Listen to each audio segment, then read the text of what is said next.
Ah, monopoly. That feeling. The idea of owning all these hotels, outrun the competition, just has something daring, something satisfying to it, doesn't it? But in this game, ultimately, only the winner takes it all. The rest loses everything. Business has a zero-sum game. Some people play life like that. It's an idea that has rooted deep into the business culture and our society. Maybe in your life too. That we have to win to the point where literally everyone suffers for it. In business, we often measure our wealth in hard numbers. The higher the number, the better. The more profit, the more growth, the more production, well, you get it. And then maybe subconsciously, we expect those big numbers to make us happy. But does it really?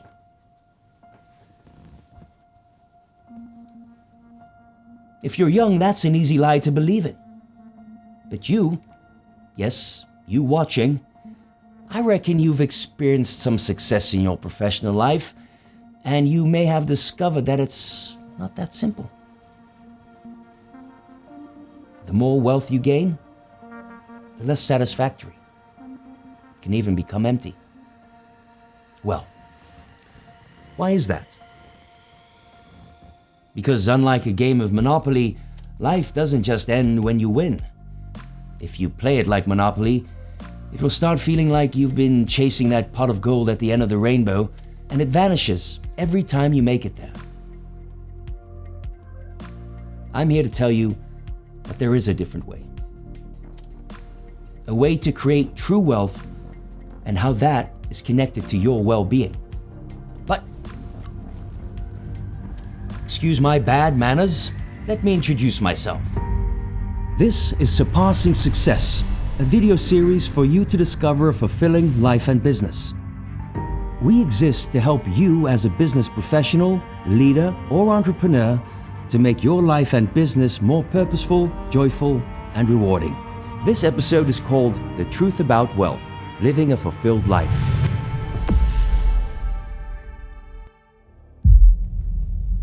It doesn't really take a lot of effort to stumble upon dozens of examples of adults playing life like it's a game of Monopoly, especially in business. It's like we're all hypnotized into running that same rat race of making it into the richest 1%. We play life to win, afraid we won't get enough if we stop running. But it comes with a price, a steep one, a price others end up paying. Too often it kills the well-being of millions of people in the process. And what about the price our planet pays? Or the price you will pay? You may win, but in Monopoly the winner ends up alone. I guess the bottom line is, we're not in a game called Monopoly. We're playing a game called life. Life is about real people on a real planet. And that game comes with its own particular set of rules, its own gameplay and inherent goals. And if you don't read into that, really engage in it, play it truthfully, and playing it with conviction, you run the risk of completely missing the point. You run the risk of completely failing life.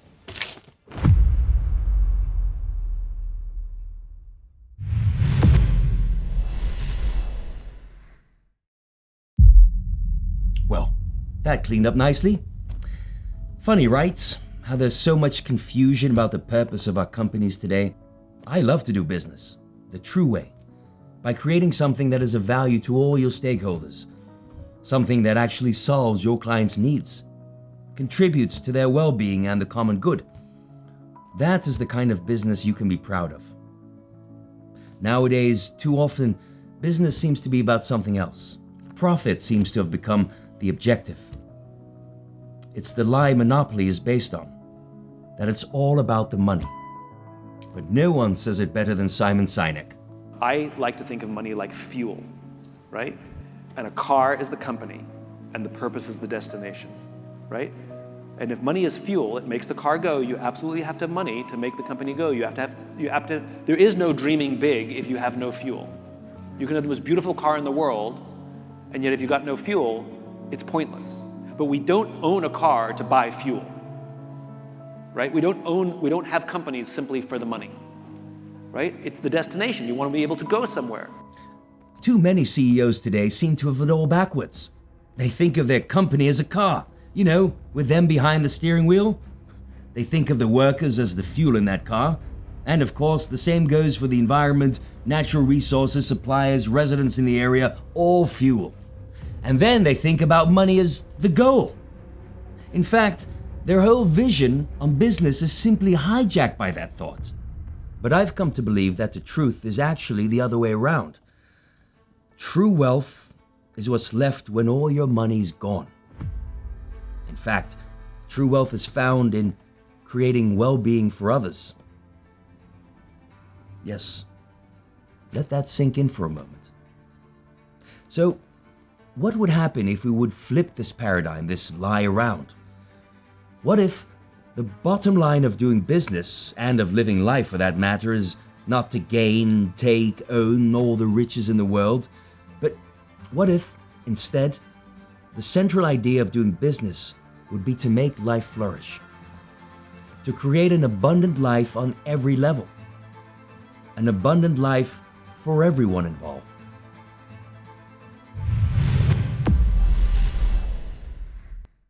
I'm not the only one to claim this. Take Kate Raworth, a brilliant economist from the UK. We have economies that need to grow, whether or not they make us thrive. And what we need, especially in the richest countries, are economies that make us thrive, whether or not they grow. But I believe this is the shift we need to make if we, humanity, are going to thrive here together this century. Kate Raworth, she invented the term donut economy. Not getting into that too much right now, but check out the rest of her TED Talk on YouTube. Her main point, find that sweet spot where business, people, and environment can actually thrive. Yes, she's talking to you. We need brilliant entrepreneurs and business leaders, professionals that have the courage and ambition to use their skills and talents to fill these economies with viable business plans and ideas. What that means for you? Well, simply start with establishing and solving the needs of people by being creative and adding value to their life. Think of that need as your call as an entrepreneur. There are many needs to solve nowadays. The entrepreneur receives these needs as a calling and a responsibility. With his talents, he tries to solve it and, in return, receive money for it. It's important that there is profit for obvious reasons, but the profit is a result, not the goal. The goal is the other, the client, and your personal calling or purpose in life.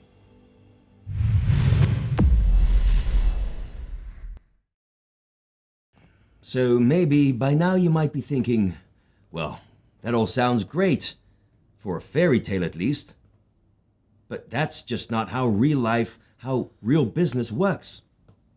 Okay, no offense taken. It's quite a shift in mindset, isn't it? Let's make it practical then. What about a solid business case? A solid businessman? Kees, welcome. You prefer to speak Dutch. And well, I just uploaded that language into the matrix. So here we go. Op het eerste gezicht lijkt jouw bedrijf Royal Lemkes helemaal te draaien om bloemen en planten. Maar als ik het goed begrijp, draait het voor jou om hele andere dingen, nietwaar? Nou, het draait altijd om de toekomst en om mensen. We zijn een familiebedrijf in de 4e generatie, dus het bedrijf wordt ooit weer doorgegeven naar de volgende generatie. En dat wil je doen in de best mogelijke staat. En dat geldt hetzelfde voor onze mensen. Dus wat we heel veel proberen te doen, is mensen echt te ontwikkelen. Om ze te laten inzien wie ze zijn, wat ze kunnen en waar ze toe in staat zouden kunnen zijn. Zoals we ook goed willen zijn voor onze mensen, wat ik je net vertelde, willen we ook goed zijn voor onze klanten. Nou, denk even aan grote klanten die wij bedienen als IKEA, Kingfisher, Praxis, Obi. Dat kan alleen op het moment dat je een strategisch partnership met elkaar bereid bent aan te gaan. Dus niet een los vast leverancier, niet alleen maar afgerekend worden op je prijs, maar vooral afgerekend worden op je dienstverlening en het succes wat je samenhaalt. Waar komt dit allemaal vandaan? En wat is ooit je vertrekpunt geweest? In mijn zoektocht sprak ik iemand die mij vertelde over 2 bergen in je leven. De eerste berg is de berg van succes. Je opleiding, je trouwen, kinderen maken, carrière. En een tweede berg, en dat is de berg van purpose. Waarom ben je er in het leven? En wat laat je achter? Wat zeggen mensen straks van je als jij niet meer bent? En die berg, die ben ik ook gaan beklimmen. Dus een purpose geven aan je leven, een doel geven aan je leven, anders als alleen maar een economisch belang, heeft me gewoon heel veel rijkdom gegeven. En dan rijkdom in de zin van meerwaarde. Het heeft me in ieder geval gebracht dat ik anders naar mijn bedrijf ben gaan kijken. Ik ben anders naar rendement gaan kijken. Ik ben anders naar mensen gaan kijken. En dat is natuurlijk een toegevoegde waarde die niet in geld is uit te drukken. Mooi, Kees. En wat is jouw aanpak geweest in het beklimmen van die tweede berg? Nou, wat ik gebruikt heb is de lijn van de 7 capitals. Om daar echt te beseffen, zeg maar, wat nou de purpose van het leven is. Ah, thanks for bringing that up. I must admit I'm in on the secret. Thanks for now, Kees. We'll get back to you in a few minutes.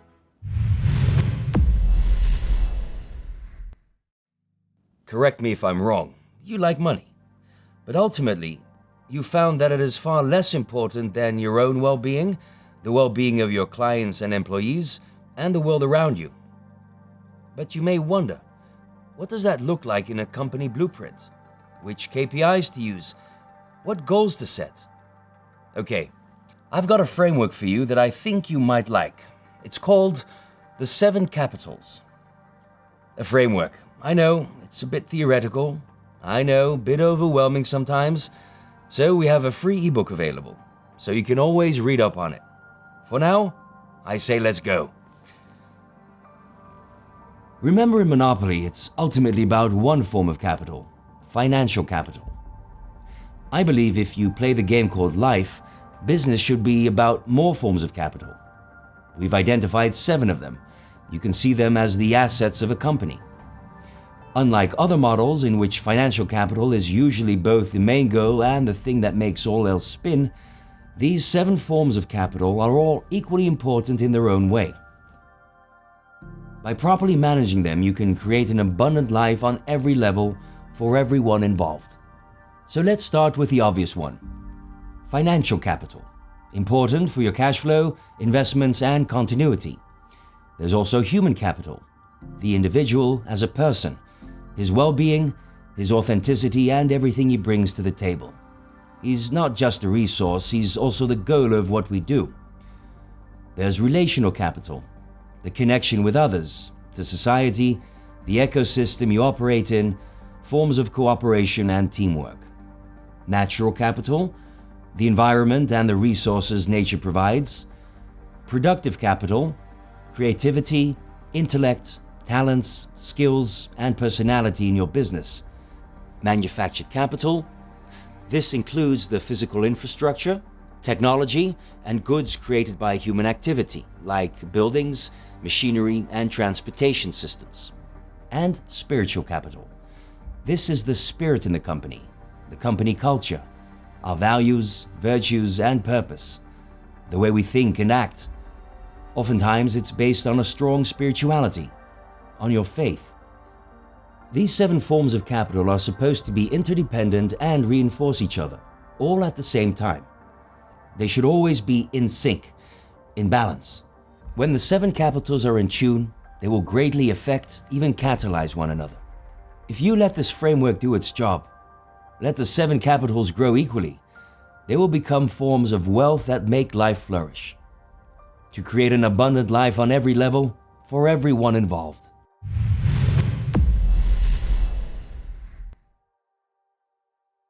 So, welcome back, Kees. Bij Royal Lemkes werken jullie met die 7 vormen van kapitaal. Als je al die 7 vormen recht probeert te doen, wat betekent dat dan voor je bedrijf? Nou, wat ik heel fascinerend heb gevonden is dat mensen in ene naar je bedrijf gaan kijken. Dat is zowel voor onze eigen mensen, maar ook voor leveranciers, klanten, maar ook collega-bedrijven. Die naar ons kijken van, waar zijn hun nu mee bezig? Dus we zijn bijvoorbeeld voorloper geworden op het gebied van duurzaamheid. waarin we aangaven dat deze sector eigenlijk groener zou moeten worden. En dat heeft natuurlijk allemaal te maken met die 7 vormen van capital. We hebben namelijk een verantwoordelijkheid. En dat heeft heel veel nieuwsgierigheid opgeleverd. Eigenlijk in de markt, in onze sector. We proberen een pioniersbedrijf te zijn op deze onderdelen, die 7 capitals. Om iedere keer te zoeken naar vernieuwing en verandering. Maar we willen ook graag inspireren. In elke sector, in elke maatschappij heb je voorlopers en volgers. En wij proberen daarin voorlopers te zijn. Maar de volgers wel in het oog te houden. Het zou te veel tijd kosten om alle vormen van kapitaal te behandelen. Laten we ons even concentreren op het menselijk kapitaal. Wat betekent dat voor jou? Nou, waar ik van overtuigd ben, is dat mensen allemaal een unieke bloeiwijze hebben. En die bloeiwijze wordt bepaald door je achtergrond, door de plek in het gezin, de plek in de maatschappij die je hebt ingenomen, de opleiding die je hebt gevolgd. En wat wij vooral proberen te ontdekken is, wat is jouw unieke bloeiwijze? En dat willen we niet uniform laten zijn, door je in een bepaalde richting te duwen. Maar we willen je graag helpen om dat zelf te onderzoeken. Om zo tot bloei te komen. Ik heb er denk ik levens zien veranderen. Ik heb mensen gesproken die tot de conclusie kwamen dat ze een volledige verkeerde functie bekleden. En dat de drijfveer daarachter iets was wat bijvoorbeeld uit het verleden vandaan kwam. Of dat ze iets deden wat hun vader of moeder ook deed. Dus dat het een soort automatisme was geworden van nou ja, dan ga ik dat ook maar doen. Terwijl dat heel ver af lag van eigenlijk wie ze zelf waren. En dat is prachtig om te zien als je dat ziet in mensen de ogen. En in hun statement wat ze maken aan het einde van de opleiding. Dat ze dus een andere keuze gaan maken. Ja, dan is dat bijna tranentrekkend. Gaat menselijk kapitaal vooral om je eigen mensen? Nee, zeker niet. Zeker niet. Dit gaat over mensen die bij ons als uitzendkracht werken. Dit gaat over de chauffeurs die we inhuren. Onze eigen mensen gaat ook over de mensen achter onze mensen. Maar het gaat ook over onze klanten. Maar het gaat ook over om de positie die we innemen in de wereld om ons heen.